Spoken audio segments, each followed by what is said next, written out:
Hey guys, tonight we're doing something very calm, very slow, and just a little bit awkward. So dim the lights, put your phone face down, get comfortable. You don't need to remember any of this. In fact, it might be better if you don't. Tonight we're talking about royal mistresses. Not the exciting parts, not the scandal headlines, not the dramatic affairs while the king was alive and causing problems on purpose. We're talking about what happened after the king died, when the letters stopped coming, when the palace doors quietly closed, when everyone suddenly pretended they had never met her, because history loves kings, history tolerates queens, and history absolutely forgets mistresses the moment they stop being useful. So let's ease into it, slowly, casually, and start with a truth that no one wrote down in the official records, but everyone understood at the time. A royal mistress only mattered as long as the king was breathing. Once he wasn't, well, good luck. Now in theory, being a royal mistress could look like a pretty sweet deal.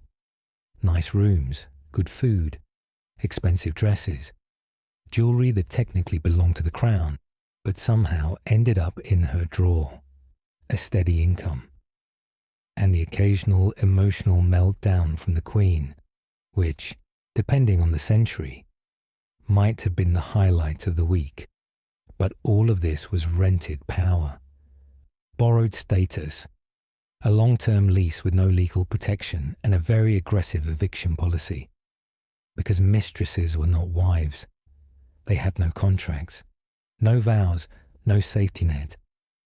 And when the king died, the new ruler, often a son who deeply resented his father's taste in women, had absolutely no reason to keep her around. So let's gently drift back to medieval and early modern Europe, where royal mistresses were common, unofficial, and treated with a mixture of fascination and moral panic. Let's start with France, because of course we are. France treated royal mistresses like a semi-official job position. There were titles, apartments, budgets. Everyone knew who she was. Everyone pretended not to talk about it. And yet, the moment the king died, things got very quiet, very fast. Take Agnès Sorel, mistress to King Charles VII of France in the 15th century. She was famous, celebrated, painted constantly. She helped influence politics. She wore dresses so scandalous they basically redefined medieval cleavage. She was adored, until she wasn't. Agnès died before Charles did, likely from mercury poisoning, which was either an accident, a medical treatment gone wrong, or, depending on who you ask, someone deciding she'd had a long enough career. But her case tells us something important. Even beloved mistresses were disposable. Had she survived Charles, she would have been a problem, a political inconvenience, a reminder of his private life that no one wanted to manage. And that's the theme we're settling into tonight. Now let's move forward a bit, into the age of courts that were louder, richer, and far more judgmental. Enter Madame de Montespan, the long-time mistress of Louis XIV, the Sun King, the man who thought humility was something for other people. Montespan had power, real power. She influenced appointments, she hosted salons, she had multiple children with Louis, most of whom were quietly legitimized because, well, it was easier that way. But eventually, Louis grew tired of her, not because she was unfaithful or incompetent, mostly because she aged, and also because there was a poisoning scandal involving servants, fortune tellers, and alleged satanic rituals, which is usually not great for one's reputation. So Montespan fell from favor before Louis died, and this, oddly enough, saved her. She was sent away, politely, with money, to a convent. not because she suddenly became religious, but because convents were the historical equivalent of, let's put her somewhere quiet where she can't bother us. By the time Lewis died, she was already irrelevant, forgotten, technically still alive, spiritually retired. This was the best case scenario, because for many mistresses, the king's death meant immediate loss of income, housing, protection, and social standing, sometimes overnight. Picture this. The king dies, the bells ring, the court goes into mourning, and the mistress wakes up the next morning in a palace that no longer belongs to her. Her servants are dismissed, her allowance stops. Her friends suddenly remember they have urgent plans elsewhere, and she has no legal claim to anything. Not the house, not the jewels, not the children, especially if those children were inconvenient to the new king. Which brings us to England, because England was especially cruel about this. English kings had mistresses, but they rarely treated them generously after death, and their successors treated them even worse. Take Alice Perrers, mistress of Edward III. She had wealth, influence, property. She was deeply involved in court politics, to the point where people openly complained about her. When Edward died, Parliament wasted absolutely no time. Alice was accused of corruption. Her property was seized. She was exiled from court, and she spent years in legal battles trying to reclaim even a fraction of what she'd had. She was eventually allowed to live quietly, but the message was clear. You may have slept next to the king, but now you are nobody. And then there's Barbara Palmer, mistress to Charles II, loud, unsubtle, infamous. She held titles, she had children, she bullied people. Charles adored her. Everyone else tolerated her. When Charles died, she lost her influence immediately. The new regime had no interest in her. She survived on pensions and titles already granted, but her political power vanished. She wasn't punished. She was ignored, which, historically speaking, is sometimes worse. Now let's talk about the emotional side of all this, because being a royal mistress wasn't just a political position. It was personal, deeply personal. These women often genuinely loved the king, or believed they did. They lived with him, bore his children, shared his routines, his illnesses, his moods, and then he died. And the grief was private, silent, unacknowledged. A queen was allowed to mourn, a widow was respected, a mistress was expected to disappear quietly and feel nothing in public. No black dresses, no ceremonies, no recognition, just gone. And if she had children, that made things even messier. Royal bastards were tolerated while the king lived, sometimes even favoured. But after his death, their status became uncertain, dangerous even.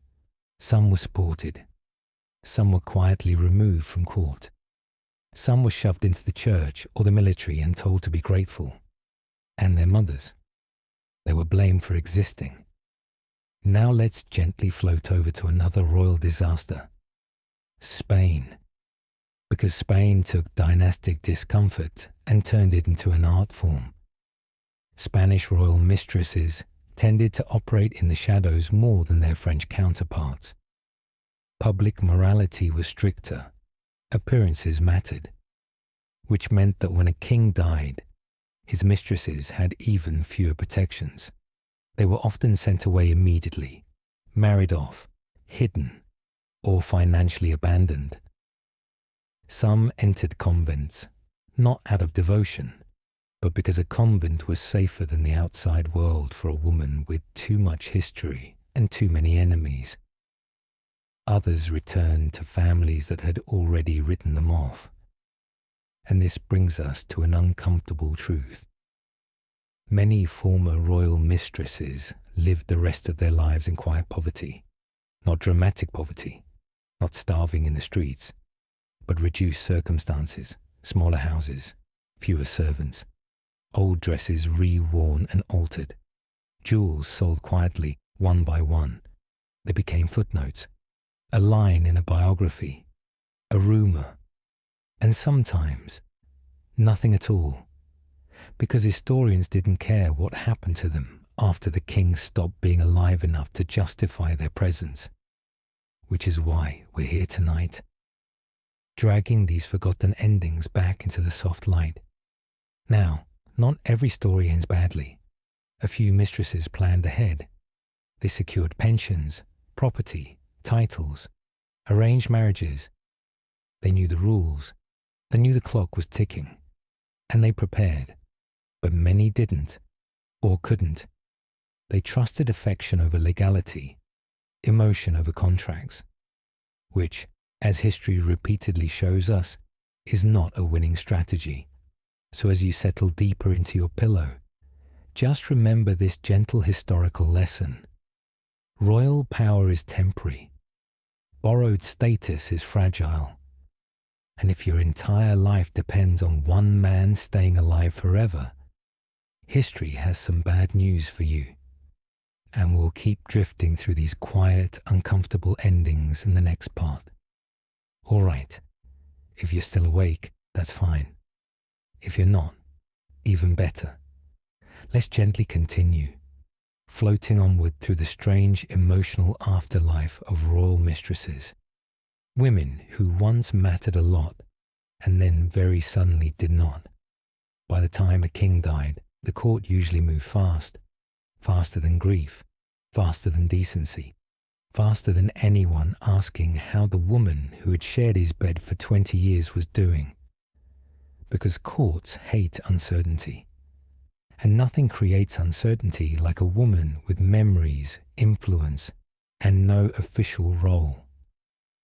So one of the first unspoken goals of a new reign was always the same.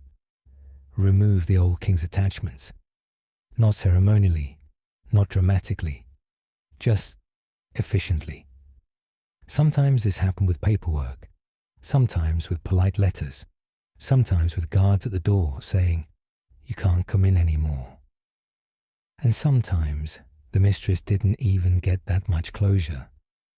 Let's talk about France again, because France perfected the art of elegant dismissal. By the 17th and 18th centuries, royal mistresses were almost institutionalized. They had apartments at Versailles. They were acknowledged, painted, gossiped about constantly. But the visibility made their disappearance even more noticeable. Take Madame de Pompadour, mistress to Louis XV. She's often remembered as powerful, cultured, and influential, which she was. But here's the quiet part people forget. Pompadour didn't die young. She didn't fall from favor. She simply outlasted her usefulness. Louis stopped sleeping with her years before her death, but she stayed at court as a sort of emotional companion, a confidant, a familiar presence.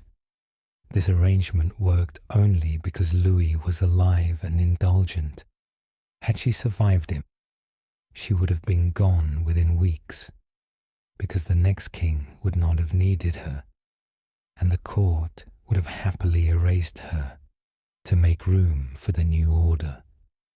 This is something mistresses understood instinctively. They lived under a kind of invisible countdown clock. Every cough from the king mattered.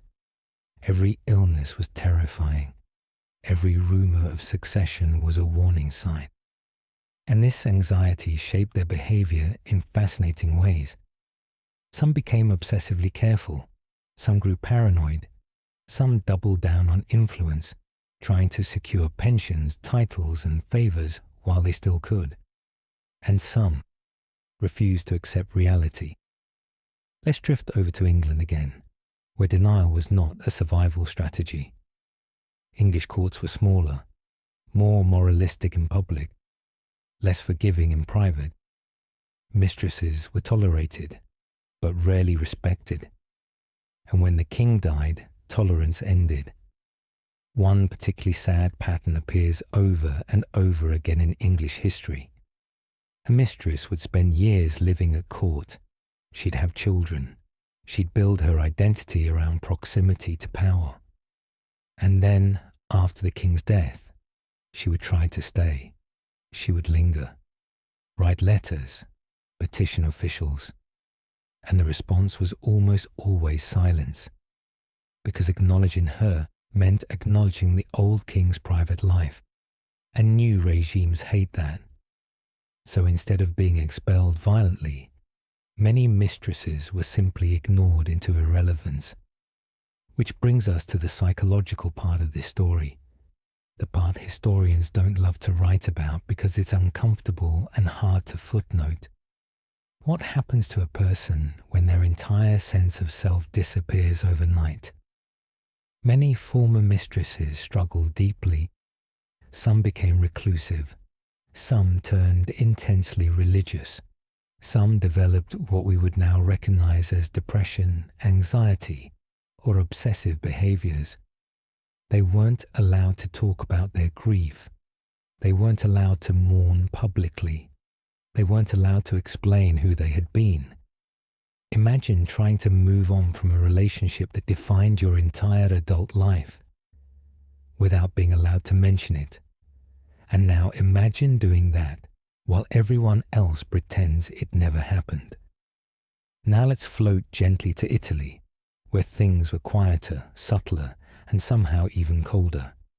Italian courts, especially in the Renaissance, were ruthless. Mistresses existed, but discretion was everything. And when a ruler died, discretion turned into erasure. Mistresses were often sent away immediately, sometimes with a small dowry to encourage a convenient marriage, sometimes with nothing at all. A woman who had once dined with dukes could find herself suddenly dependent on distant relatives who resented her existence, because she represented scandal, and scandal was expensive to maintain. In some cases, families refused to take former mistresses back. They were considered morally compromised, politically dangerous, or just embarrassing. So where did they go? Some moved between cities. Some lived under assumed names. Some entered convents, not because they wanted to become nuns, but because convents offered stability, food, and anonymity, a quiet life, rules, routine. And if you're trying to forget who you used to be, routine helps. Now let's pause for a moment and talk about children again, because children complicated everything. When a king died, his legitimate heirs took precedence immediately. Bastard children, no matter how loved, were a liability. Some were acknowledged and supported. Some were quietly pushed aside. Some were actively erased. And their mothers were blamed for any inconvenience they caused. If a mistress had ambitious sons, she was seen as a threat. If she had daughters, she was seen as a burden. And if she tried to advocate for her children, that was often the fastest way to lose what little goodwill remained. So many women learned to do something heartbreaking. They distanced themselves from their own children, sent them away, allowed others to raise them, pretended not to care.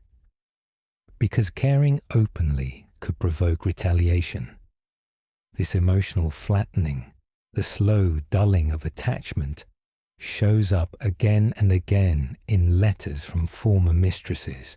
They sound tired, resigned, quietly bitter, not angry, just worn down. And now let's talk about the ones who tried to stay visible, because a few did. A few former mistresses refused to disappear. They wrote memoirs, hosted salons, maintained social networks. These women were often mocked by contemporaries. She can't let go. She still thinks she matters. She lives in the past. But in reality, they were trying to survive psychologically. Because if your entire life was built around being seen, being admired, being central, invisibility feels like death, and society punished them for trying. They were labeled ridiculous, obsessive, undignified, which is ironic considering how undignified the entire system was to begin with. Now, here's a gentle irony to lull you towards sleep. Many queens, actual queens, felt deeply conflicted about what happened to their husbands' mistresses after death. Some despised them and were relieved to see them gone. Some felt pity. Some quietly ensured they received pensions or protection. Because queens, more than anyone, understood the cruelty of the court.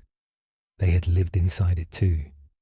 And occasionally, a queen and a former mistress found themselves in the same strange emotional category. Women defined by a man who was no longer there. Different status, same absence. But those moments were rare.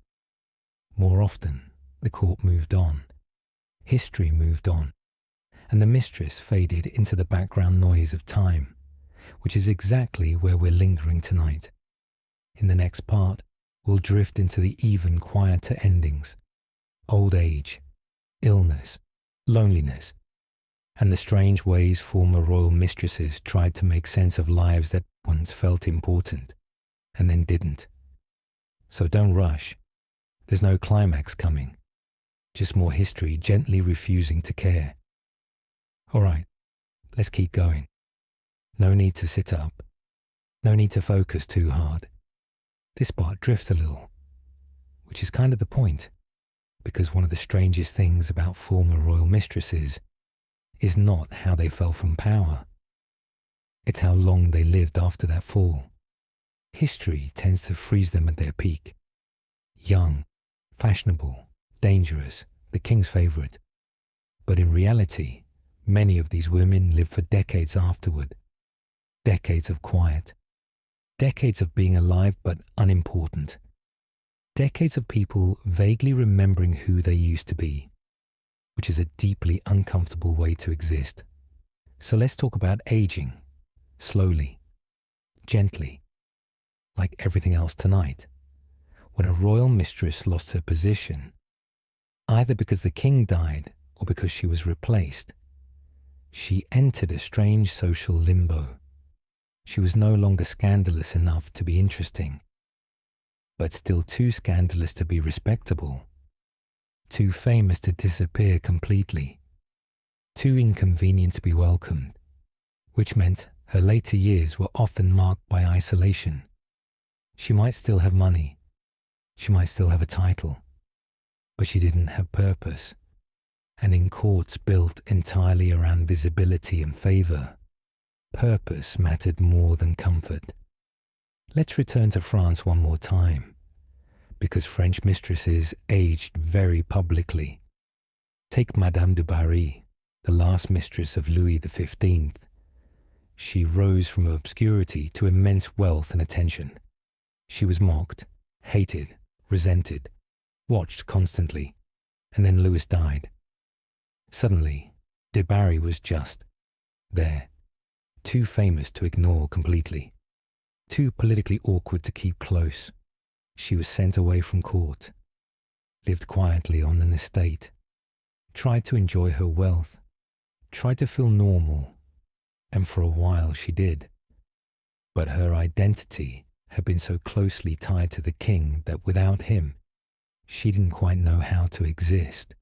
She clung to the past, reread old letters, maintained routines that no longer mattered. And eventually, though we won't dwell on this, history caught up with her in ways that were far louder than anything we're discussing tonight. But long before that, there were years of boredom, real boredom, days filled with nothing but walks, meals, and memories no one wanted to hear about.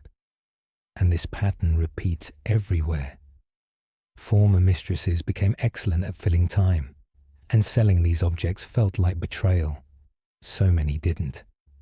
They lived among relics, trapped in a museum of their own past. Now let's talk about illness, quietly. Aging mistresses often had poor health.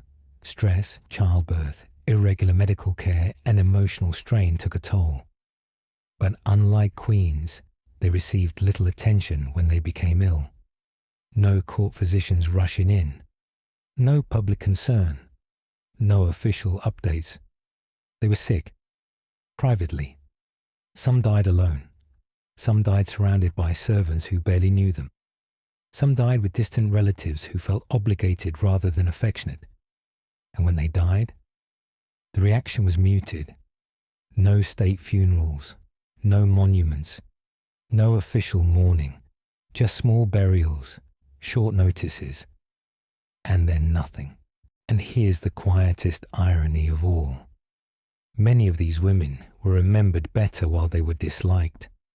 They gardened, they prayed, they rearranged furniture, they hosted small dinners with the same few guests over and over again. They developed habits. Some became obsessed with order. Some hoarded objects from their court years. Some gave away possessions compulsively, as if trying to erase evidence. Imagine attending a dinner where everyone knows your history, but refuses to acknowledge it. Imagine being politely ignored for years.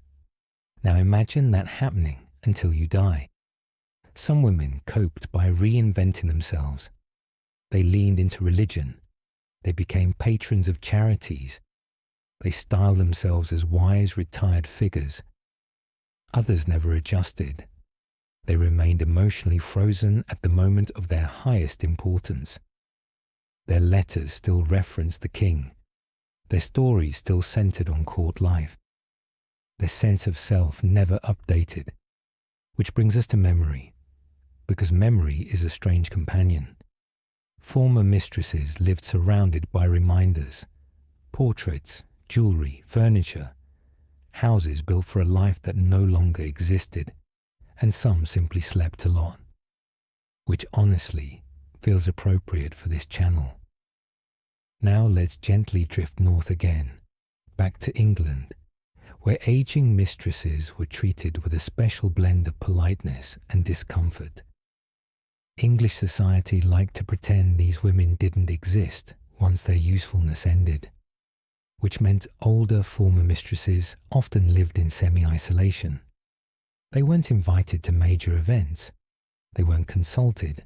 They weren't referenced. They existed on the margins. And aging on the margins does something strange to a person. You become invisible, but still watched. People remembered what you had been, even if they no longer cared who you were, which made ordinary social interactions awkward. As mistresses, they were talked about endlessly. As former mistresses, they were forgotten. It turns out notoriety has a shorter shelf life than scandal. Now, let's pause on something almost peaceful. Some former mistresses actually found contentment, not happiness in the modern sense, but calm. They adjusted, they accepted, they let go. They found meaning in routine, in prayer, in small pleasures. They stopped fighting history. And those women tend not to appear much in records, because contentment is boring, which again is kind of perfect. But others never stop mourning, not just the king, but themselves. They mourned the version of themselves who mattered, who was seen, who was powerful. And that grief didn't fade. It just settled, like dust. Now, one last gentle observation before we drift onward. Royal mistresses were often blamed for the moral decay of courts, for excess, for corruption, for weakness. But when their lives ended quietly, painfully, and without recognition, no one credited them for that suffering. They were convenient villains while visible, invisible victims afterward. And history rarely pauses long enough to notice that transition, which is why we're still here, still talking, still drifting. In the next part, we'll look at the rare exceptions. The women who planned ahead, who survived cleverly, who managed to build something resembling stability after the king was gone. Not triumph, not revenge, just survival, which, honestly, is the most anyone can hope for. So stay comfortable. There's nothing urgent coming, just more lives slowly dissolving into the background. All right, let's drift onward. If the last part felt especially quiet, that's intentional, because now we're moving into the rare category of royal mistresses who did something unusual. They planned, not brilliantly, not perfectly, just enough. Because while most mistresses lived emotionally in the present, wrapped up in affection, attention, and proximity, some of them looked around, squinted at history, and thought, yeah, this isn't going to end well. And they were right. So this part is about the women who treated royal affection like what it actually was. Temporary employment with no severance package. These women understood 3 basic truths. 1. Kings die. 2. Heirs resent reminders. 3. Nostalgia does not pay rent, so they acted accordingly. Let's start gently with money, because money was the difference between quiet survival and quiet desperation. A smart mistress did not rely on gifts alone. Dresses fade, jewelry disappears, favor evaporates. Instead, she pushed, softly, for income. Pensions, land grants, investments, legal documents with actual signatures. These were not romantic requests, which is exactly why they worked. Kings didn't like being asked about the future, but they liked being asked about generosity, and clever mistresses framed their requests as conveniences. Oh, wouldn't it be easier if this estate were in my name? Oh, wouldn't it simplify things if the income were guaranteed? And sometimes the king agreed, not because he thought ahead, but because it made the conversation stop. Now, let's float back to France, because again, of course, where a few mistresses managed this balancing act with impressive calm. Some secured lifelong pensions that continued even after the king's death, not large, not luxurious, but stable, enough to live quietly, enough to avoid humiliation, enough to age without panic. And stability in these cases was everything, because it allowed something rare, choice. A former mistress with money could decide where to live, who to associate with, how visible to be. She could withdraw on her own terms, which is very different from being pushed. Now let's talk about marriage, because marriage was the most common exit strategy, and also the most emotionally strange. Some mistresses married after the king's death. Some married because they sensed it was coming. These marriages were rarely romantic. They were practical. A respectable husband could absorb scandal, provide legal protection, offer social cover, and society loved a neat ending. Oh, she's married now. As you can see, everything worked out. Nothing to see here. But these marriages came with trade-offs. A former mistress often married down. Older men, widowers, men who wanted her money or her connections, or both. And emotionally, it was complicated. Imagine marrying someone who knows they are not the main story of your life, that they are the afterward. Some husbands were kind, some were indifferent. Some resented the ghost of the king that lingered in every room. But for the woman involved, marriage meant safety, and safety mattered more than affection by that point. Now let's drift toward a subtler strategy: reputation management. Some former mistresses worked very hard to reshape how they were remembered. They sponsored artists, supported charities, endowed churches, funded schools. They leaned into piety, or culture or benevolence, anything that softened the narrative. Because if you couldn't erase your past, you could at least blur it. And occasionally, this worked. History remembered them as patrons instead of lovers, as benefactors instead of scandals, not completely, but enough. Now, let's slow down and acknowledge something slightly ironic. The women who planned best were often accused of being calculating while they were mistresses. Cold, ambitious, unfeeling. But those traits, foresight, emotional restraint, practicality, were exactly what allowed them to survive afterward. Meanwhile, the women who loved deeply, trusted fully, and believed promises suffered most, which is not a moral lesson, just a pattern. Now let's talk about letters, because letters are where planning becomes visible. Some mistresses left behind careful correspondence. They documented gifts, recorded promises, referenced agreements, not romantically, administratively. These letters were insurance. If a successor tried to revoke a pension, she had proof. If relatives challenged her property, she had documentation.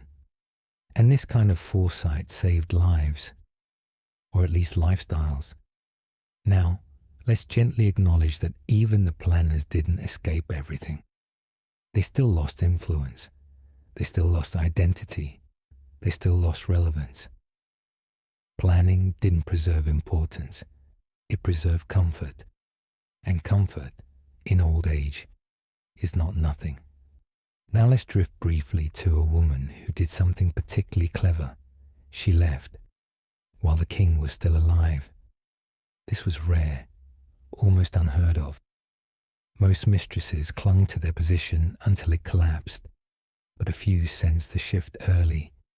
The cooling interest, the political tension, the approaching end, and they exited, quietly, gracefully, before they were pushed.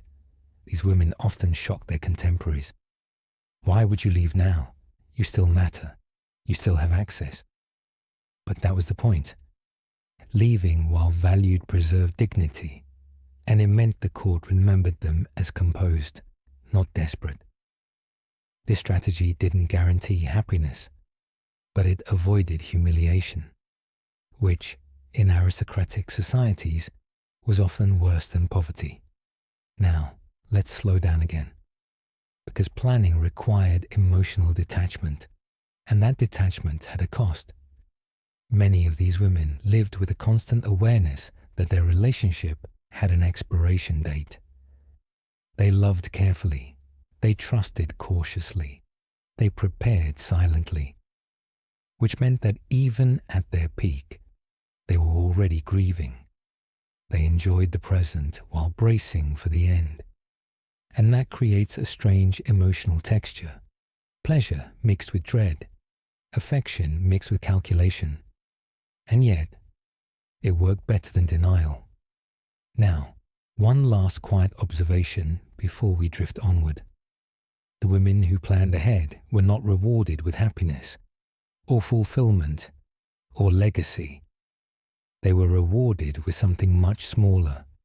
Time to adjust, time to soften the landing, time to become someone else, slowly, instead of all at once. And when the king finally died, they were not shocked. They were sad, they were tired, but they were not ruined. Which, in this particular historical role, counts as success. In the next part, we'll look at the opposite group, the ones who didn't plan, who trusted affection over documents, who believed proximity was protection, the women who assumed love would last longer than life, and how history corrected that assumption. Very quietly. So stay where you are. Nothing abrupt is coming. Just more slow endings, unfolding at their own pace. All right, let's keep drifting, slowly, gently, like a boat on still water. Now we're moving into the part of our story that is quieter, sadder, and very, very slow. because not everyone planned, not everyone thought ahead, not everyone saw the writing on the palace walls.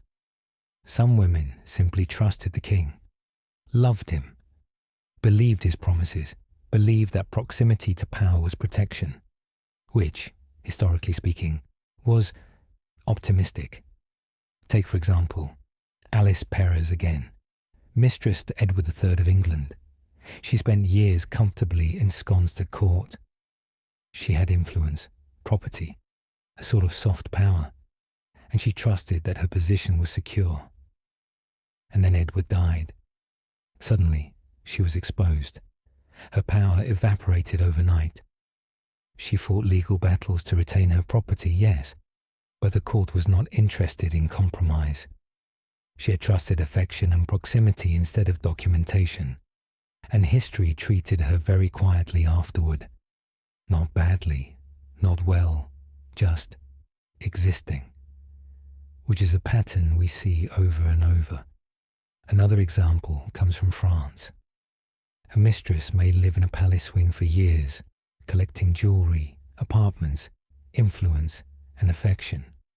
She may be allowed to influence appointments, offer counsel, and even quietly mediate court disputes. But she trusts that her closeness to the king shields her, that her importance is recognized, that her position has permanence. And then the king dies. No fanfare, no warning, just a gentle administrative erasure. She keeps waking up in rooms that no longer belong to her. Servants are withdrawn, pensions are withheld. Friends suddenly have urgent matters elsewhere. And she learns something historians rarely record. Being forgotten is its own kind of cruelty, because there's no dramatic scene, no execution, no scandal, just absence. The people who mattered stop noticing. The people who didn't care before still don't care. And she is left floating in a social void, quietly, every day. Some women try to adapt. They petition relatives, they petition officials, they petition anyone who would listen. And the responses were polite, slow, dismissive, and ultimately inconsequential. Some became reclusive, others leaned into religious life. Convents became a surprisingly common refuge, not out of piety necessarily, but for structure, for food, for safety, and for invisibility. Because a convent offered something the court never did: consistency. Other mistresses had children to think about, which complicated matters. Royal bastards, legitimized or not, could provide leverage, security, or danger. Supporting them meant risking confrontation. Ignoring them risked regret. So many mistresses, the ones who trusted too much, ended up quietly distancing themselves from their children, not out of cruelty, but because the only way to survive socially and emotionally was detachment. And here's something interesting. Their letters survive occasionally, and in those letters, we see a soft despair, not shouting, not screaming, just quiet resignation. Dear friend, the king has passed. I am moving quietly to a distant estate. Pray for me. That tone, flat, unemotional, almost monotone, is repeated in dozens of letters across Europe. They reflect the only voice a former mistress could safely have: private, quiet, small. Now let's drift towards Spain, because Spanish courts provide another variation. Mistresses there were more secretive while the king lived. Their names were whispered. Their power was invisible to the public, which paradoxically made their disappearance after the king's death both simpler and harsher. Simpler because no one was waiting for them. Harsher because they were invisible in life and erasure in death. These women often returned to their families, only to discover that their families were disappointed, resentful, or morally judgmental. After all, they had been part of a scandalous life, and now they were a reminder. Many lived quietly in provincial towns, far from the court, surviving on whatever income had been left behind or through careful frugality. And yet, the emotional toll remained. Imagine being someone who once mattered intensely, who had influence, attention, affection, and luxury, who had her name known at court, discussed in letters, painted on canvases, and then overnight, that world is gone, and you are still alive. Years of survival are quiet. Days are slow. Memories occupy more time than present experiences, and history, if it remembers you at all, remembers you as a footnote, because invisibility is not nothing, but it is very quiet. Some women aged into grace, some aged into bitterness, some aged into routines that were gentle enough to keep their minds occupied. And occasionally, a former mistress simply faded. She became part of the background of her city, her family, her neighborhood, and that was a small mercy. History tends to record extremes, power, scandal, execution, or triumph. But most royal mistresses, especially the ones who trusted too much, lived in the soft middle ground, a quiet existence, a slowly ticking clock, a gentle and monotonous fade. And here's the gentle lesson of all this. If lessons are necessary, proximity to kings is temporary. Power borrowed from affection is borrowed in time as well as status. Trust in charm and favor is never a guarantee. And yet, despite all this, some mistresses managed decades of quiet life. They survived emotionally and physically. They navigated social erasure. They learned to exist after relevance. Because survival, historically speaking, was the only real reward. So as you settle further into your pillow, notice this. These women, who once mattered immensely, became masters of nothing but time. Slow, quiet, unremarkable time. And in a way, that is the most peaceful historical truth we have tonight. In the next part, we will drift even further into the tiny, everyday details of post-royal life. How former mistresses spent mornings, afternoons, evenings, the small routines, the gardens, the letters, the prayers, the boredom, the gentle, almost hypnotic monotony of life after kings. So keep lying down, keep breathing slowly. There's no urgency, just more quiet history, unfolding at its own pace. All right, let's continue, slowly, carefully. If you've drifted slightly in your chair, or even in your bed, that's perfect. That's exactly the tone we want tonight. Because now we're looking at the smallest details. The daily, almost invisible rhythms that define life after being a royal mistress. The mornings, the afternoons, the evenings. The quiet routines that replaced influence and attention. Because once the king is gone, once the court doors close, you don't just lose power. You lose urgency. You lose spectacle. You lose drama. And you are left with hours, days, and years stretching ahead, filled mostly with nothing. And in history, nothing is surprisingly persistent. So mornings. Many former mistresses woke slowly. No court to impress, no queen to annoy, no council to attend. Sometimes they had estates or pensions, which meant a small household of servants, gardeners, and cooks. Sometimes they didn't, which meant mornings were measured by simple survival. Fetching water, tending small gardens, making breakfast.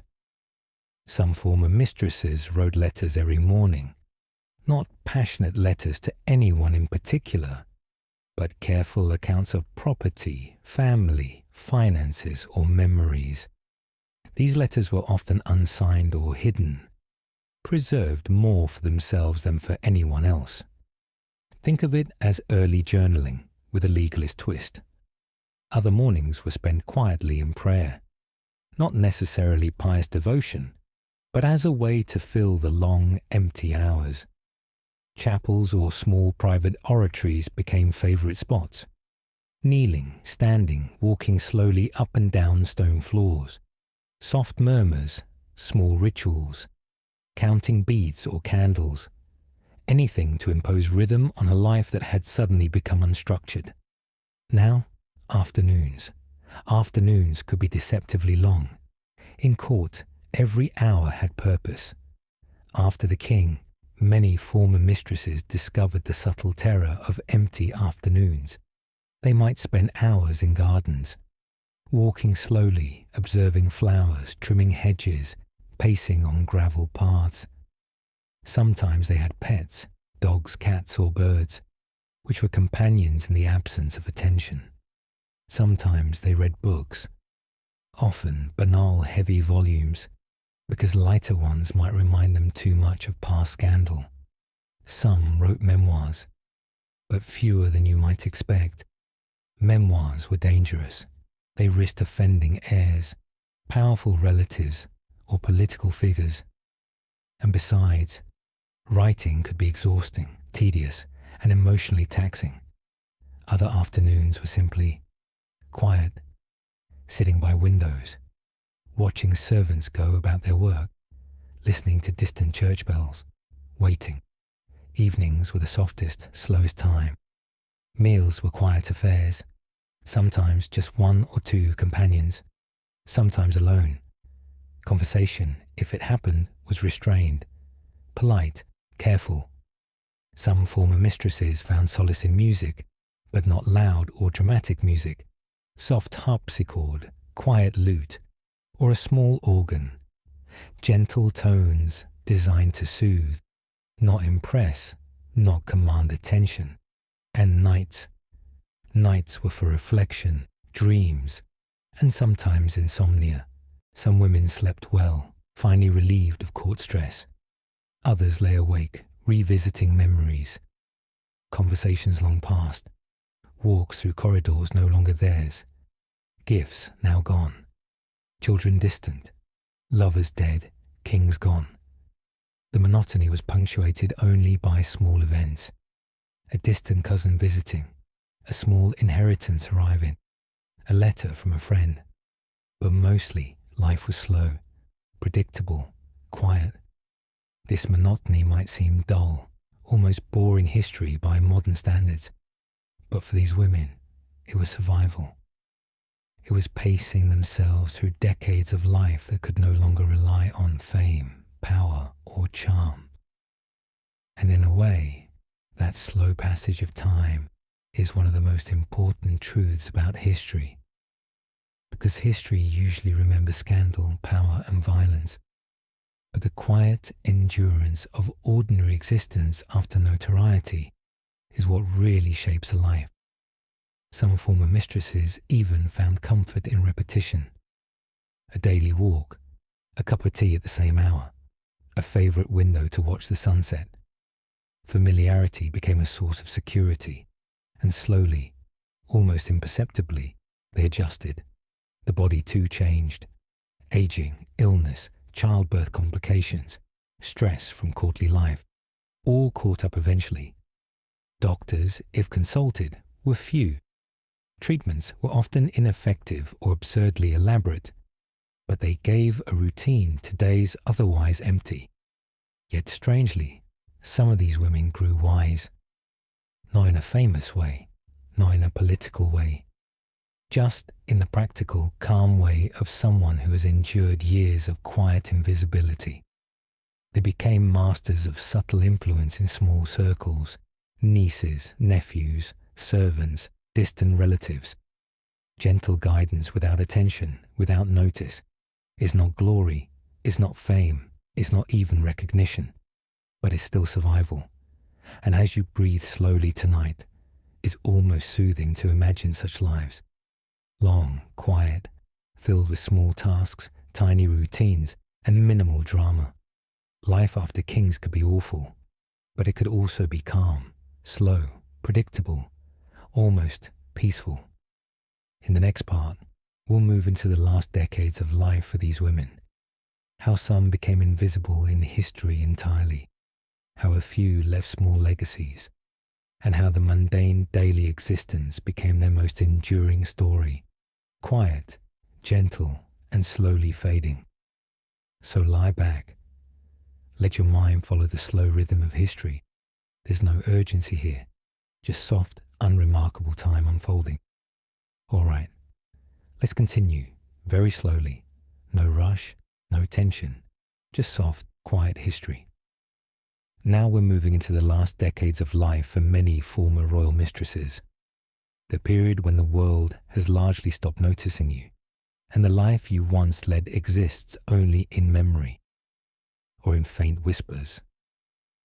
By this point, most had adapted to quiet.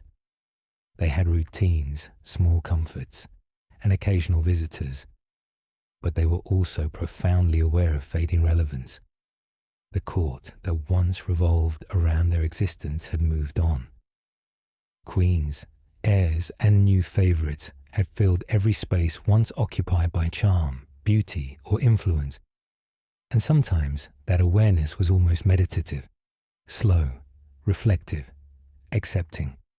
A few of these women, in their later years, took to quietly recording their lives, not for fame, not for posterity, not even for vindication, just to remember, to make sense of decades of being important, and then not. Some of these memoirs survive today, usually tucked into dusty archives.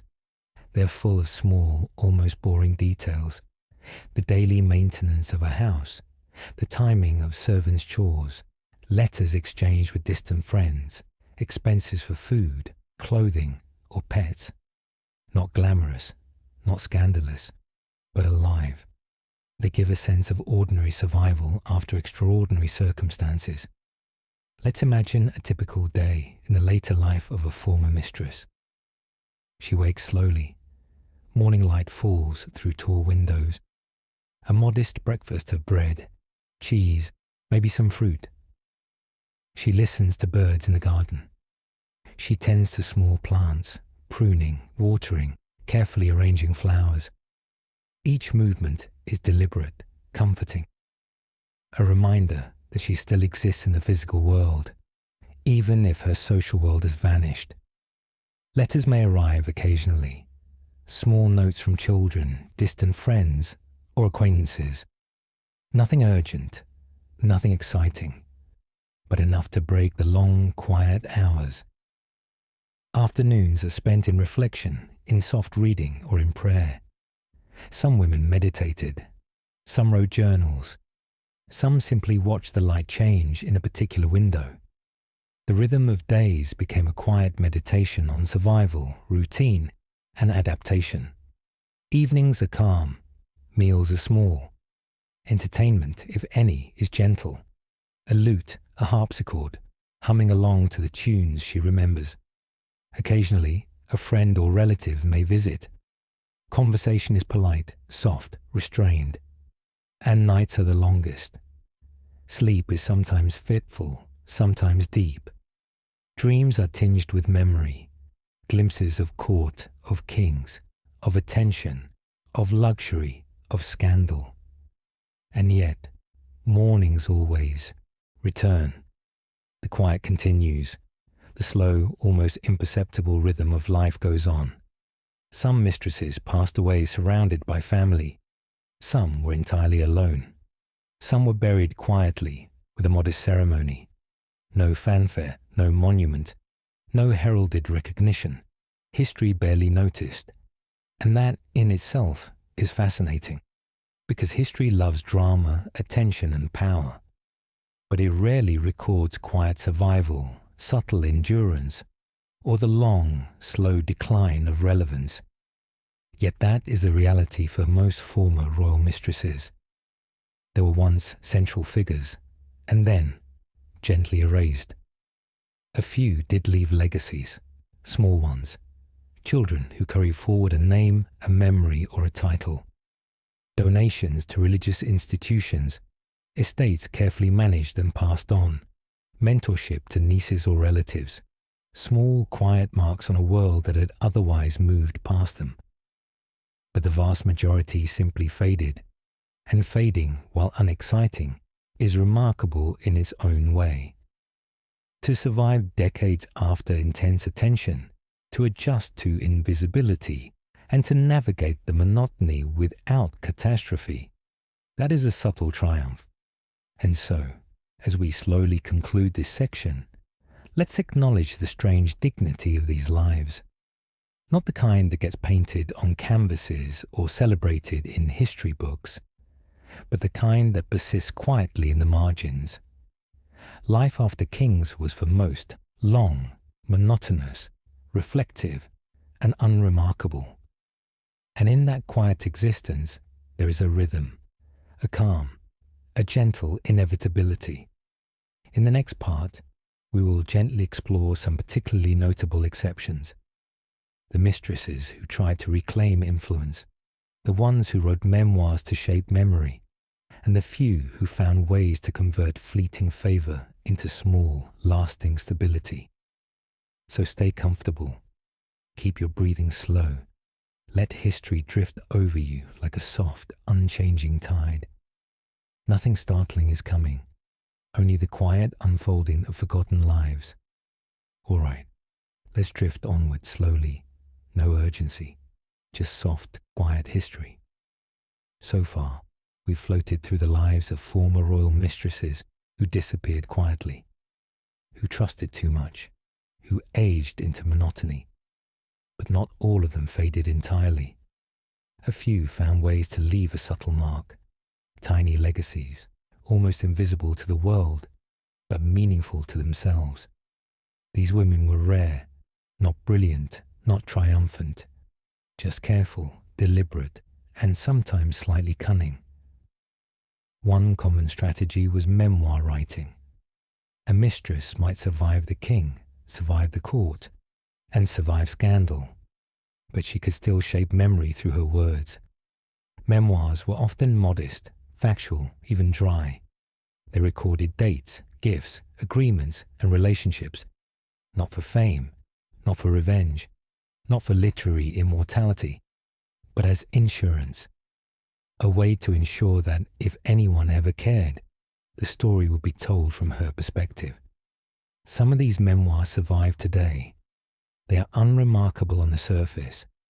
Lists of expenses, notes about servants, observations about garden design or household logistics. But they reveal something quietly remarkable. A woman consciously curating her own narrative in the midst of erasure. Another strategy was philanthropy. Many mistresses invested in churches, hospitals, or schools, not to be celebrated, not to wield power, but to create small, enduring structures that outlived their presence at court. For example, a mistress might fund a chapel altar or commission a painting, something subtle, something legal, something permanent, small markers of influence that the world would barely notice, but that persisted in a gentle, silent way. Some mistresses leveraged marriage cleverly. After the king's death, marrying a reasonably respectable man could secure social protection and financial stability. Not romantic, not dramatic, practical. A way to turn temporary favor into long-term security. And a few women did something even more unusual, managing their children's futures carefully. Bastard children could be a source of danger, ridicule, or opportunity. The wise mistress ensured that her children were married advantageously, educated properly, and provided with connections that the new court might respect. A subtle extension of influence carried quietly through the next generation. Now consider the psychological dimension of this. These women had spent years as objects of desire and attention, and suddenly that attention disappeared. Yet, instead of collapsing, they redirected their energy into writing, into organizing, into small acts of influence that mattered to them and only them. That's what makes these few remarkable. Not that they reclaimed power, not that they achieved fame, but that they found purpose in an otherwise empty landscape. Some became patrons of the arts. Others supported apprenticeships for distant relatives. Some became quietly influential in local politics, subtle guidance behind the scenes, gentle persuasion that left no trace in the historical record. And again, these actions were not widely celebrated. Historians often gloss over them. Memoirs are dismissed. Philanthropy is footnoted. But they mattered to the women themselves, and sometimes to the people whose lives they quietly improved. Interestingly, these women often maintained a small social network of other former mistresses or sympathetic figures, a kind of quiet fellowship. No drama, no spectacle, just mutual understanding and shared survival. They exchanged letters, they visited each other, they offered advice, and in doing so, they created a minor but resilient support system, a buffer against isolation. Now, let's slow down and reflect on the irony. The women most dismissed by history, those who were once scandalous, unwanted, or erased, sometimes left the most quietly meaningful legacies. Not monuments, not fame, not recognition, but small acts of influence, stability, and memory that endured beyond the court. And these small legacies were often deeply personal. Gardens maintained for decades, collections of books carefully catalogued, letters preserved for posterity, a child successfully married or educated. In the stillness of their lives, these women discovered something powerful: control over small things, over time, over memory, over the fragments of life that remained after grandiose favor vanished. And that gently brings us toward the final reflections of this narrative, because ultimately the story of royal mistresses after kings is not about drama. It's about endurance. It's about monotony. It's about quiet survival. It's about floating through years of diminished attention with as much grace, humor, and practical cunning as possible. And in a way, that is the most relatable story of all. Not the power, not the glamour, not the scandal, but the gentle, unremarkable passage of time. In the next part, we'll drift into the ultimate conclusions. How these women collectively illustrate the quiet consequences of favor and loss, and how history, in its gentle indifference, allowed them to fade, survive, or occasionally leave a soft footprint. So keep breathing slowly, keep lying comfortably. Let the calm, quiet rhythm of their lives settle over you. No rush, no drama. Just history flowing gently, like soft water over stones. All right, let's continue drifting, slowly, comfortably. There's no tension here, only soft, quiet history, and the gentle unfolding of decades-long lives that the world largely forgot. Now we arrive at the final reflections, the subtle, almost imperceptible lessons from the lives of royal mistresses after the king was gone. Not lessons in power, not lessons in fame, but lessons in endurance, adaptation, and the quiet passage of time. One of the first things we notice is how dependent these women were on structure. Court life, with all its chaos, gossip, and obsession, imposed a kind of relentless rhythm, rising at a certain hour, dressing a certain way, entering a room only when permitted, speaking only when spoken to. When the king died, that structure vanished, and the most basic human need, structure, had to be rebuilt. Some mistresses did so with routines, walks in the garden, careful management of a household, devotional prayers, letters, or small projects. Others relied on relatives, patrons, or even servants to maintain a semblance of order. And here's something almost meditative. The ordinary, repetitive rhythms of life became protective. They shielded former mistresses from grief, loneliness, and anxiety. They offered gentle mental anchors in the absence of power, attention, or relevance. Another lesson is the quiet power of adaptability. Some women accepted their fate immediately. They withdrew gracefully, managed their property, and adjusted to smaller, simpler lives. Others resisted, clung to memory, and suffered quietly. Both approaches had consequences, but the women who adapted found a form of subtle survival, and sometimes even happiness. We also see the curious paradox of influence without visibility. Even after their public roles ended, some mistresses exercised soft, almost invisible influence through correspondence, charity, mentorship, or family connections. It was not the grand influence of court favor, but it was influence nonetheless, measured and deliberate. And then there's the matter of memory and erasure. Historians often record the beginnings, when a mistress rose to prominence, when she acquired titles, apartments, or influence.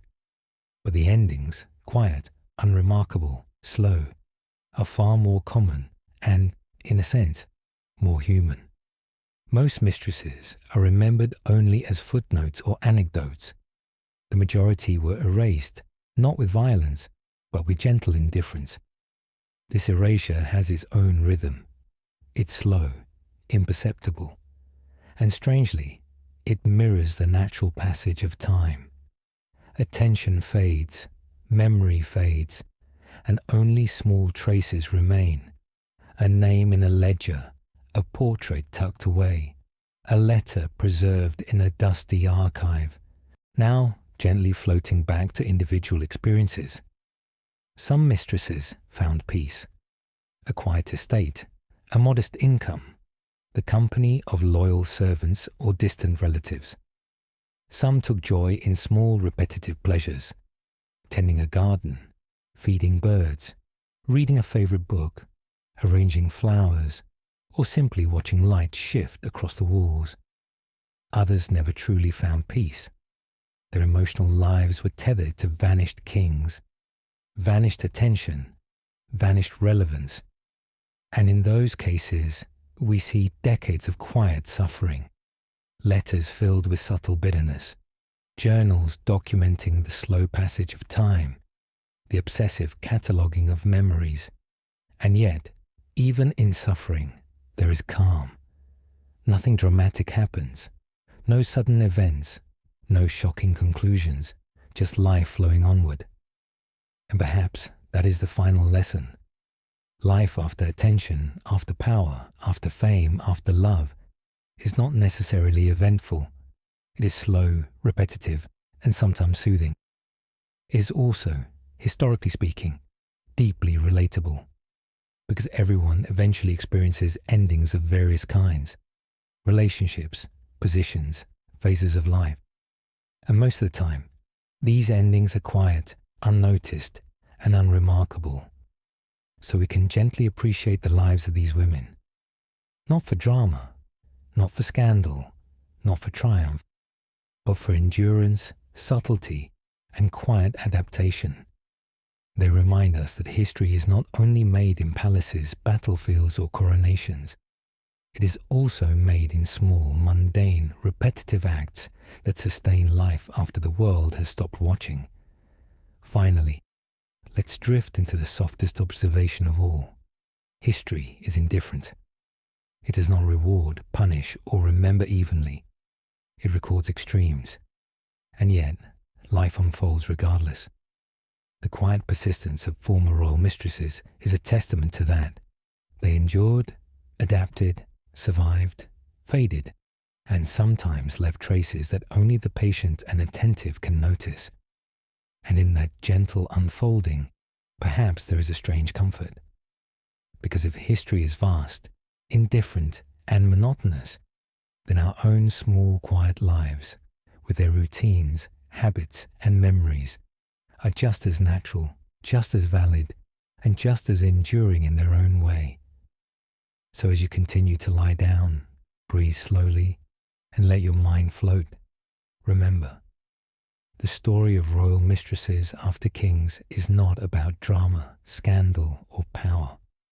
It is about calm endurance, the slow passage of years, and the soft, unremarkable rhythm of life itself.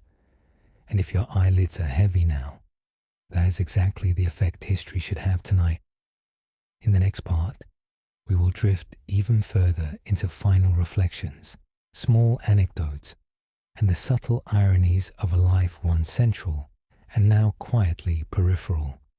No rush, no climax, just a gentle continuation of forgotten lives. All right, let's keep floating gently through history.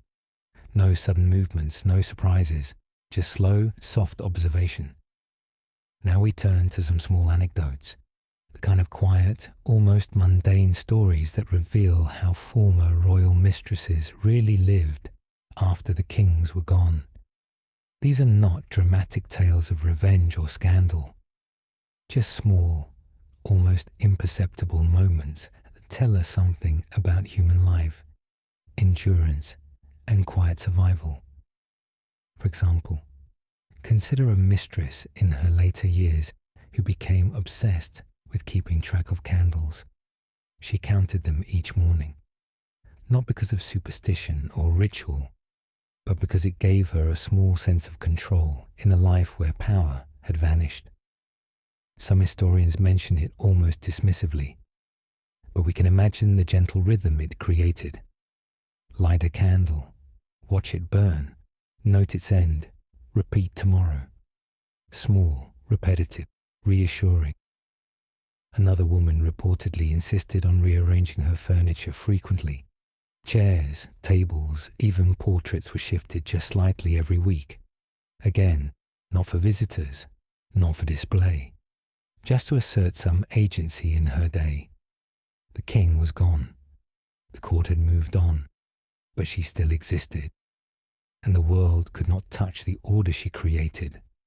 Some mistresses became quiet collectors. Old letters, porcelain figurines, books, tiny trinkets from the court. They were not extravagant or valuable by modern standards, but they were markers of a life once lived in attention. Preserving them became an occupation, a meditation, and strangely, a comfort. And then there's the irony of invisibility.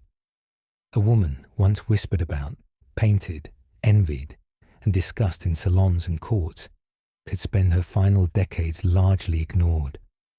She might host a small dinner for distant relatives. She might write a letter that no one reads. She might wander her gardens alone. And yet, the very same world that once noticed her every gesture now overlooked her entirely. That contrast, intense attention followed by quiet erasure, is a kind of historical poetry. Sometimes, a former mistress would reappear in court gossip briefly, only to vanish again. Perhaps a distant relative mentioned her marriage. Perhaps a memoir referenced her generosity. Perhaps a portrait was found in an attic. These tiny ripples reminded her, and anyone who remembered, of what had been, but also of how distant that world had become. Many women developed rituals of memory. Some read the same book each evening. Some recited prayers in a particular order. Some brewed tea at exactly the same hour, always watching the garden from the same window. These rituals impose rhythm on a life that otherwise lacked external structure, and perhaps gave them comfort. And here is another subtle irony. The skills that once made them valuable were now irrelevant. Political cunning, charm, persuasive skill, beauty, social navigation. All these talents had served them at court, and then gone. They became hobbies without audience, talents without payoff. And yet, in practicing them quietly, in memory, they preserved a sense of self. Some mistresses found solace in helping others, quietly. A distant niece educated, a servant guided, a minor donation made. Small acts that had no chance of fame, no chance of recognition, no chance of changing history, but acts that mattered to someone. And in that, a kind of quiet dignity emerged. The overall pattern is clear. Former royal mistresses lived lives of soft endurance, repetitive routines and muted survival. Not all found contentment. Not all adapted perfectly. Some faded entirely. Others carved tiny niches of stability. And in every case, the grand drama of the court was gone, leaving only slow, measured time. And yet, there is something profoundly human about these quiet decades. Because while power, attention, and scandal are ephemeral, monotony is enduring. The repetition of small acts, walking, pruning, arranging objects, counting candles, becomes a rhythm of life itself. And for these women, that rhythm carried them through years of irrelevance, loss, and fading memory. Now, let's pause for reflection. History often rewards drama. The chronicles highlight wars, coronations, executions, and scandals. But quiet survival, slow adaptation, gentle monotony, rarely noticed, rarely recorded. And yet, that is what most people, then and now, experience. Most lives are spent in routine. Most histories are lived quietly, almost invisibly. And perhaps this is the soft, subtle lesson from our exploration tonight. The lives of royal mistresses after the king are not extraordinary in the traditional sense. They are not heroic. They are not glamorous. They are long, slow, quiet, repetitive, and occasionally poignant. And there is something soothing in that truth. So as you settle further into your pillow, let your mind float with these lives. Observe the quiet gardens, the soft letters, the unremarkable dinners, the slow ticking of days. There is no tension here, no urgency, just history flowing gently, softly, patiently. In the next part, we will drift toward the final gentle reflections, the patterns that unite all former mistresses, the small echoes they left behind, and the quiet, almost hypnotic rhythm of survival. Keep lying comfortably, keep breathing slowly. Let the calm monotony of history settle over you like a soft, warm blanket. All right, let's continue drifting, slowly, calmly. No need to move quickly. This is the rhythm of history. Soft, quiet, and unhurried. Now we turn to the patterns that emerge when we look across decades and countries, observing the lives of former royal mistresses. The similarities are subtle, almost hypnotic. They are patterns of endurance, adaptation, and gentle fading, rarely dramatic, never urgent, but deeply human. One pattern is dependence on structure. Court life imposed rules, routines, and hierarchies. When the king died, that structure vanished. The most successful former mistresses recreated structure quietly. Daily routines, household management, careful financial planning, walking in gardens at the same time, reading at the same hour, lighting candles in predictable order. Repetition became a form of survival, and strangely, a form of calm. Another pattern is financial pragmatism. Mistresses who survived with comfort were rarely reckless. They ensured pensions, secured property, or arranged marriages to maintain stability. Those who relied solely on charm or affection often struggled after the king's death. Money, in these quiet decades, was more important than attention, more enduring than beauty, more reliable than influence. Social networks also mattered. Some former mistresses maintained small circles of friends, relatives, or confidants. They exchanged letters, visited discreetly, and offered mutual guidance. These networks were quiet but resilient, a buffer against isolation, boredom, and loneliness. A particularly subtle pattern is ritual and repetition as emotional sustenance. Tending, gardens, arranging flowers, counting objects, daily prayers, preparing the same meals, reading the same books. These repetitive acts anchored time and provided a comforting rhythm, a soft order in a world that had lost its hierarchy, gossip, and glamour. Memory management is another pattern. Many women documented their lives carefully, whether in letters, diaries, or memoirs. Often dry, factual, almost administrative in tone. These writings were insurance against erasure. They ensured that if anyone ever cared, the story would survive, but not in flamboyant detail, only as a quiet trace. And finally, there is the paradox of influence without visibility. Even after losing access to power, some mistresses influence children, relatives, servants, or charitable projects. Their legacy was subtle, not celebrated in history books, but real nonetheless. Small acts of guidance, education, and charity created lasting effects in otherwise unremarkable lives. When we step back, the overall pattern is clear. Former royal mistresses lived long, slow, quiet lives, punctuated by routines, small projects, and muted social interactions. They endured. They adapted. They sometimes faded entirely. They sometimes left faint traces that outlasted their presence at court. And here is the gentle, almost hypnotic irony.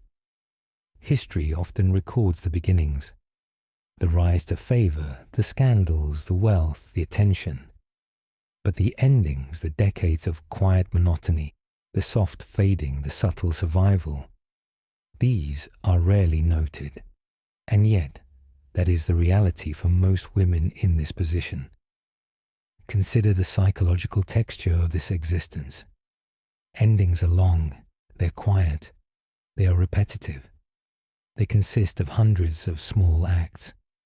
Arranging flowers, brewing tea, observing sunlight, writing a letter, reading the same line of a book.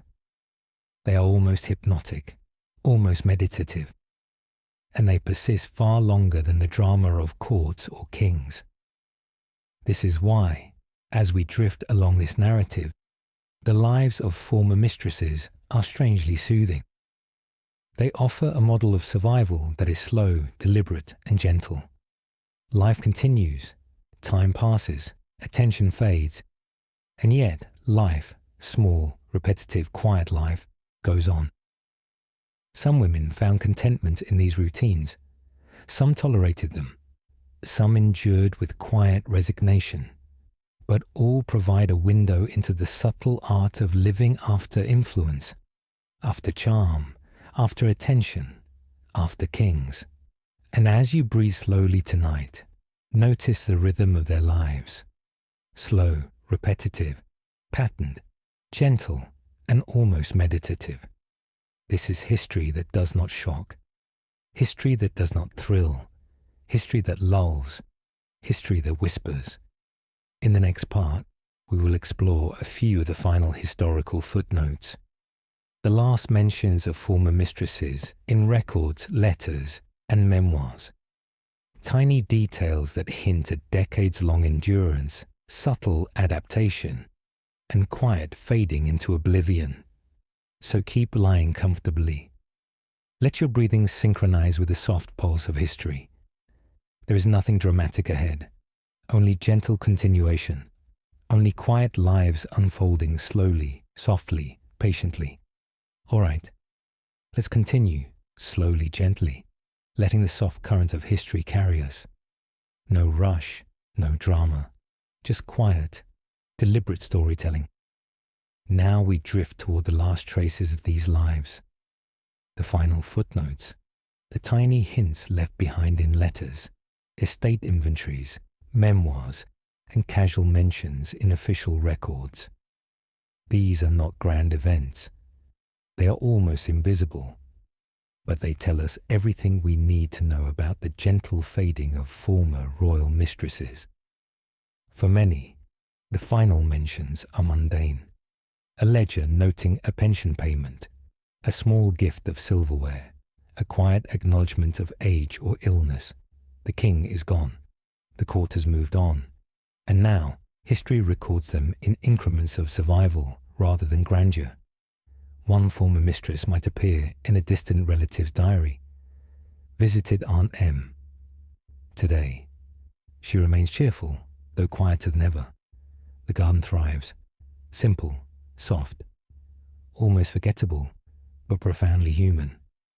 These fleeting references remind us that life, even after attention, goes on quietly.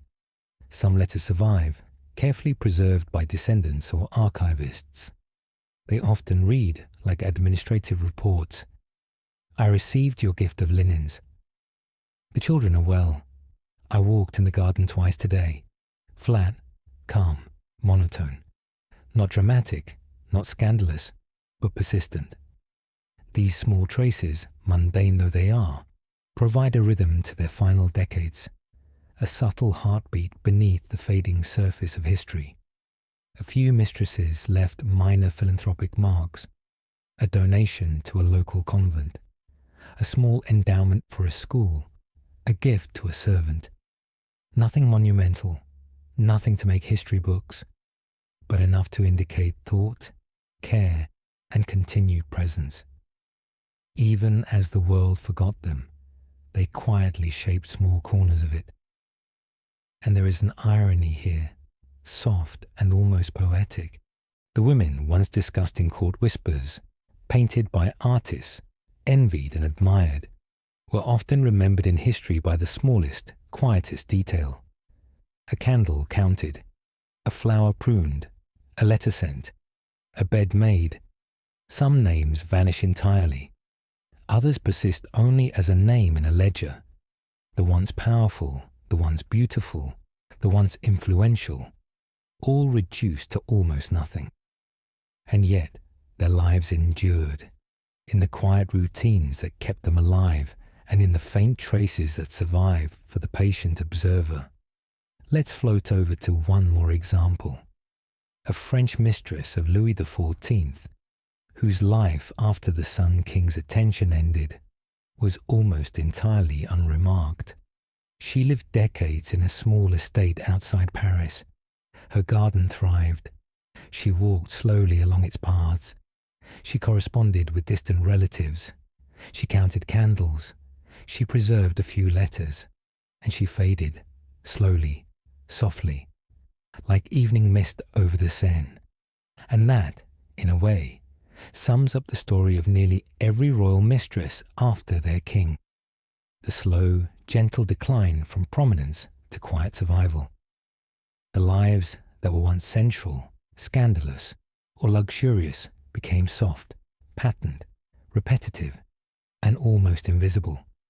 There are no climaxes here, no dramatic finales, only decades of quiet existence, only soft endurance, only the subtle artistry of living after attention has vanished. And perhaps the most soothing truth is this: life does go on. Power passes, influence fades, attention evaporates. But the small, quiet acts, walking, reading, tending gardens, arranging objects, writing letters, persist. They are the final legacy, subtle, almost invisible, but enduring in their own gentle way. So as you continue to lie down and let your breathing slow, imagine these lives, measured, calm, repetitive, gentle. The quiet footsteps in a garden, the soft rustle of letters, the flicker of candlelight on a polished table. A world once full of attention, now flowing slowly, softly, invisibly. And with that, we reach the calm conclusion of our journey tonight through the lives of royal mistresses after their kings. No triumphs, no scandals, no dramatic endings, just a long, slow, patient unfolding of quiet, enduring, almost invisible lives. Rest now. Let your mind float with them. Let the gentle monotony of history lull you further into calm, into peace, and into sleep.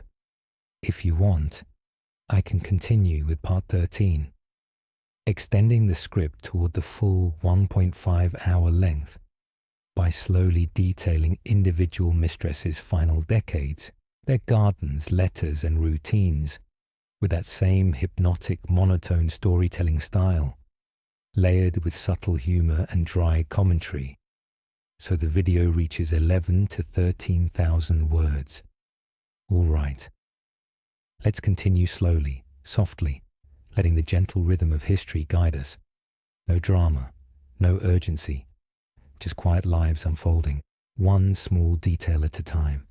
Now, we drift into the final decades of a few individual former royal mistresses. We'll observe them slowly, almost imperceptibly, in their routines, habits, and tiny patterns of survival. These are not stories of scandal or glory. These are stories of endurance, subtle adaptation, and gentle fading. Let's begin with Madame de Maintenon, mistress to Louis XIV of France, though in a uniquely quiet and socially complex way. After she rose to influence as his companion and advisor, her later life was paradoxically serene.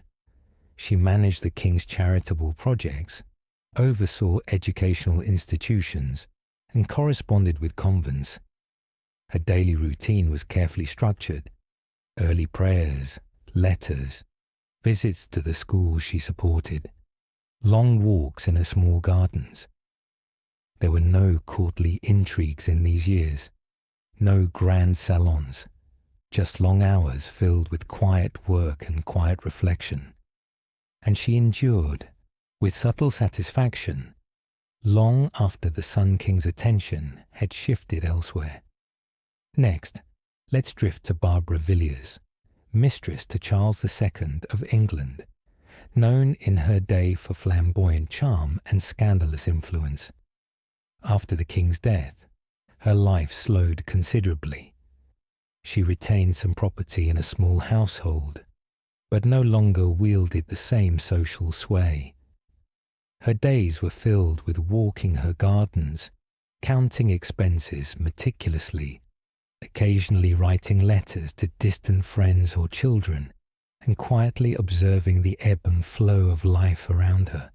Her flamboyance was gone. Her notoriety was almost entirely forgotten. And yet, she survived. She adapted. She endured quietly, in monotony that her younger self would probably have found utterly dull. Then there is Nell Gwynn, another mistress of Charles II, whose later life was similarly quiet, though tinged with small domestic pleasures. After Charles died, she retired from courtly attention, lived in a modest home, and devoted herself to her children and charitable work. Her routines were simple: morning walks, attending to her household, reading letters, visiting friends in neighboring towns, and carefully managing the small inheritance left to her. Again, no scandal, no drama, just slow, rhythmic life. And letters suggest she sometimes reflected on her past with dry humor, noting the absurdity of having once mattered so intensely, now being merely a quiet observer of daily life. Across Europe, similar patterns appear. Former mistresses of Spanish, Austrian, and Italian courts spent decades in small estates or convents.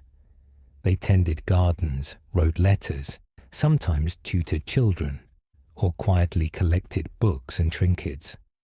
Every small act, a carefully polished table, a well-tended flower bed, a measured walk, became a marker of survival, a rhythm to carry them through the long, silent years.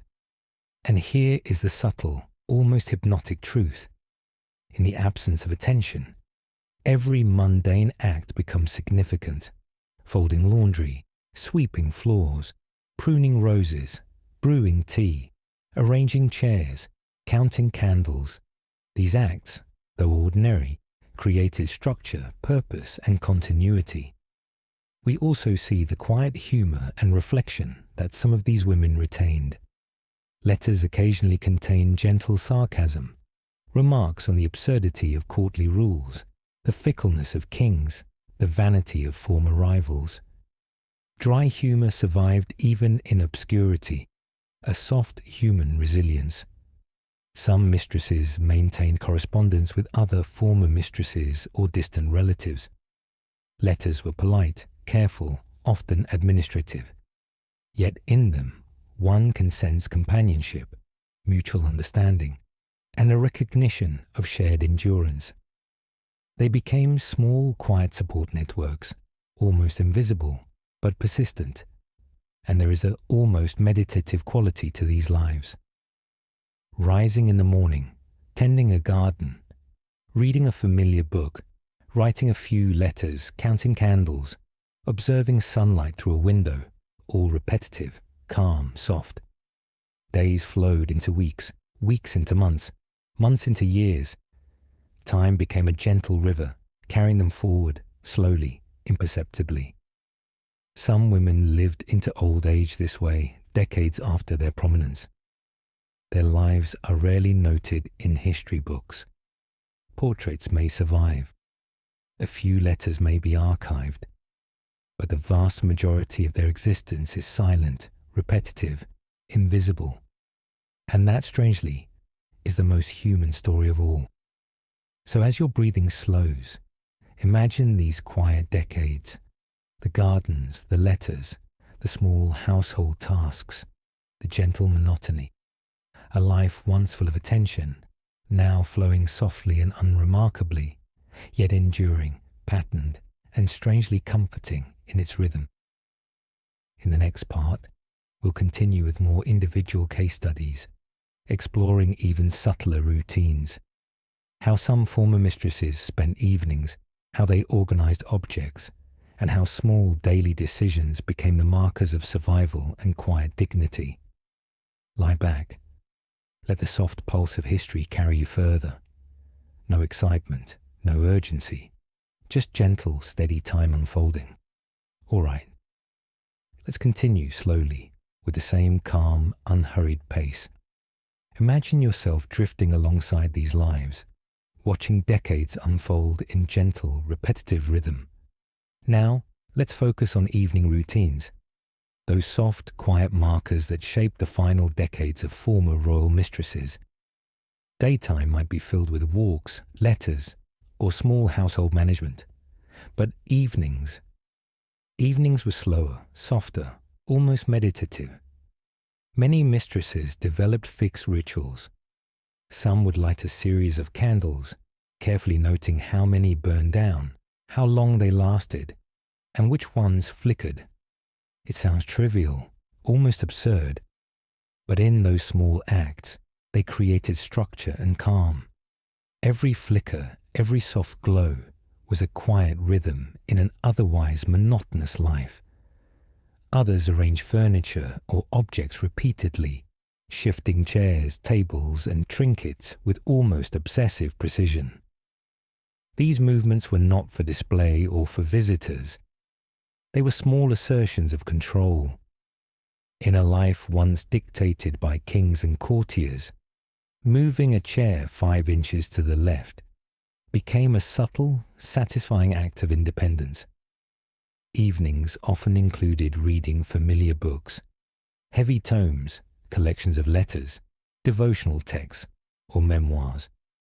They read slowly, sometimes aloud to themselves or to a child, sometimes silently, sometimes pausing to reflect. The act of reading provided both structure and quiet stimulation. Some mistresses spent evenings writing letters, though not dramatic ones. Notes to distant relatives, small exchanges with friends, occasional advice to children. Letters were brief, calm, often polite, and repetitive, but they maintained connections to the outside world, a tether to life beyond the household. And then, There were those who spent time quietly observing. Windows overlooking gardens, the path of sunlight, the flicker of candlelight, the shadow of trees. Observation became a gentle meditation, a way to mark time, and a reminder of a world still turning, even after personal prominence had faded. Some former mistresses kept pets, dogs, cats, or birds, as companions in quiet evenings. Caring for animals became both comforting and purposeful. Feeding a dog, brushing a cat, watching a bird perch on a windowsill. These tiny acts of care were calming, deliberate, and subtly satisfying. Another common evening activity was reflection and prayer, sometimes structured, sometimes informal. Not all were devout, but nearly all found that quiet contemplation anchored them after long, repetitive days. They thought about family, about lost prominence, about children, about distant friends. Sometimes these thoughts were tinged with dry humor, sometimes mild regret, sometimes serene acceptance. And here's a gentle irony. The lives once filled with attention, desire, and courtly admiration were now shaped entirely by small, almost invisible acts. Walking, counting candles, adjusting furniture, writing brief letters, reading, observing light. These repetitive, unremarkable routines became the defining rhythm of survival. Some historians note that a mistress's ability to maintain these routines was directly linked to her endurance. Women who lost structure or purpose often faded more quickly, physically, emotionally, and socially. Those who maintained routines, however humble, endured, adapted, and sometimes even thrived in ways that history rarely celebrates. And so, as we drift into night, imagine these soft, quiet hours, the flicker of a candle, the rustle of pages, the gentle movement of a chair, a cat stretching on a windowsill, the slow descent of sunlight across a garden path. A world once loud with attention, now soft, measured, and serene. In the next part, we will gently explore small domestic projects and hobbies, the little acts of creation and care that filled decades of quiet life. How sewing, embroidery, gardening, and book collection became daily markers of endurance and subtle dignity. Keep lying back. Let your breathing deepen. Let the soft monotony of history lull you further into calm, into peace, into the gentle rhythm of sleep. All right, let's continue drifting gently, slowly, letting these quiet lives unfold. No excitement, no urgency, only the soft passage of time, the gentle unfolding of decades once filled with attention, now shaped by subtle routines and personal projects. In the years after the king's favour ended, many former royal mistresses turned to domestic projects. These were small, deliberate acts of creation and care. Nothing grand, nothing publicly celebrated. Just quiet, repetitive work that structured their days and offered calm. One common activity was gardening. Not the extravagant gardens of the palace, with fountains and statues, but smaller, intimate plots, herbs, flowers, a few fruit trees. Tending plants became a rhythm, watering in the morning, pruning in the afternoon, watching buds slowly open. Even the slow decay of a fallen leaf became part of the meditation of life. Another favorite pursuit was sewing and embroidery. Some women spent hours stitching patterns for themselves, for family, or for charitable donation. Every careful stitch, every repeated pattern became a quiet marker of time passing, and strangely, a subtle way to exert control in a world that had once dictated their every move.